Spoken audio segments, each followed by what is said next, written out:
আসসালামু আলাইকুম। আপনারা সবাই কেমন আছেন? আল্লাহ তাআলার অশেষ রহমতে আমরা ভালো আছি। এই তো আজকে সকাল থেকে ব্লগটি শুরু করলাম। ভালো লাগলে লাইক, কমেন্ট, শেয়ার, সাবস্ক্রাইব করতে ভুলবেন না।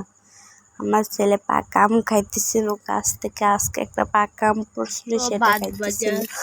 আর এই জায়গায় মা আমার ছেলেকে আমাকে ভাত ভাজা বানিয়ে দিয়েছিল, সবজি ছাড়া ডিম ছাড়া। এই ভাত ভাজাটা অনেক মজা ছিল, তাই মা ছেলে বসে বসে খাইতেছিলাম।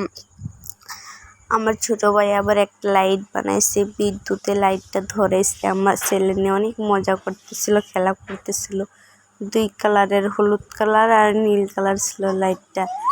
টেবিলের উপর উঠটা দুষ্টামি শুরু করে দিয়েছে। ওই যে ভেড়ার ভিতরে রাখছিলাম তেলের বোতল, সুতো মোটা, ওগুলো সব ফালাইয়া দিতেছে।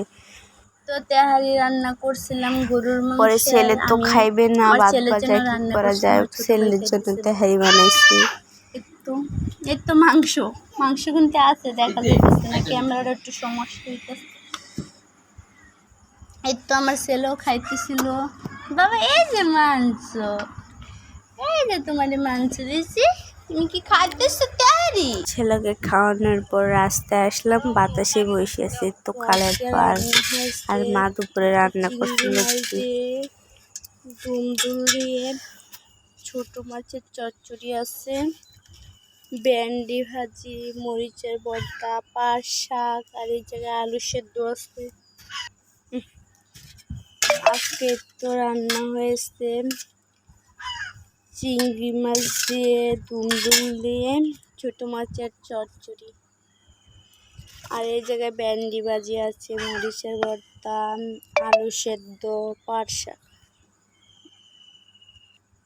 তো রাত্রের খাবার এটা কর্মী, হেলেঞ্চা শাক, বেগুন ভর্তা, শুটকির ভর্তা। পরে আইটি আর বেগুনের ভর্তা, শুটকির ভর্তা। রাত্রেবেলা আব্বু রাঁধছিল, সমুচা আনছিল।